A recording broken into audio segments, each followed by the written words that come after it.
Acting on Obama's instructions, the FCC has just imposed regulations on the internet, which, if they take effect, which they probably will terminate freedom of the internet. Obama will have accomplished a goal that Vladimir Putin would love to achieve, which is ending internet freedom. And it's horrific that he's doing so. It's unnecessary. Even to accomplish the policy objectives he says, it's unnecessary. This all began to eliminate a threat that has not materialized of ending net neutrality. And the idea here is that at some point in the future, maybe some websites will pay the servers to speed up the access to their site, delay everybody else's, and drive traffic toward their site, because people won't want to wait 60 seconds for spot A to load or site A to load, but will go to B instead, which will load in 15 seconds or something like that. Now, there's no deal on the table to do that. Nobody's done that. Nobody's proposing it. It's a hypothetical prohibition of hypothetical conduct.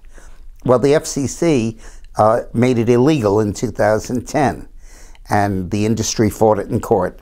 And the court ruled that that would be illegal for the FCC to do without new legislation.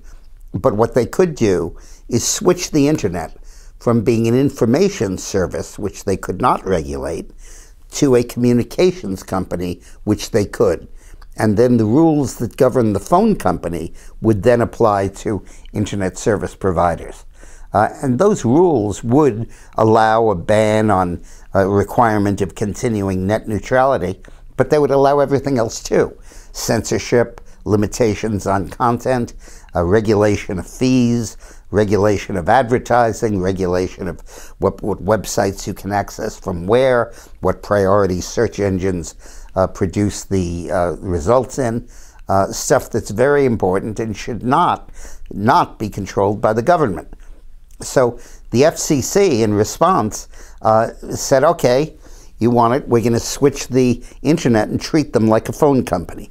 And that is the regulation that they just promulgated last week. Now, Congress has a perfectly reasonable fix for it.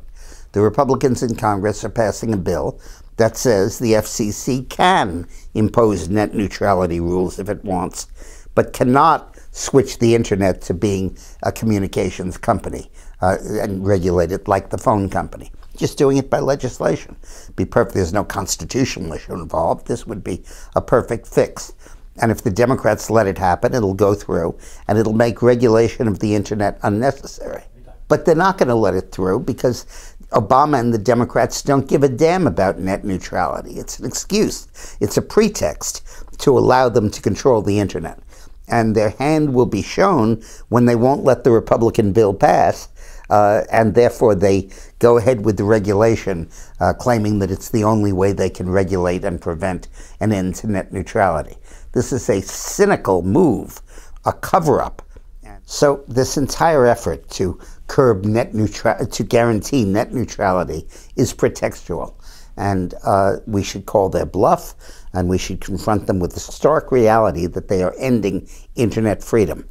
All of those young people who flocked to Obama in droves in 2008 now have to face the fact that the medium that has defined their generation, the internet, is now being killed and put under government slavery by the Obama administration. Thanks for watching.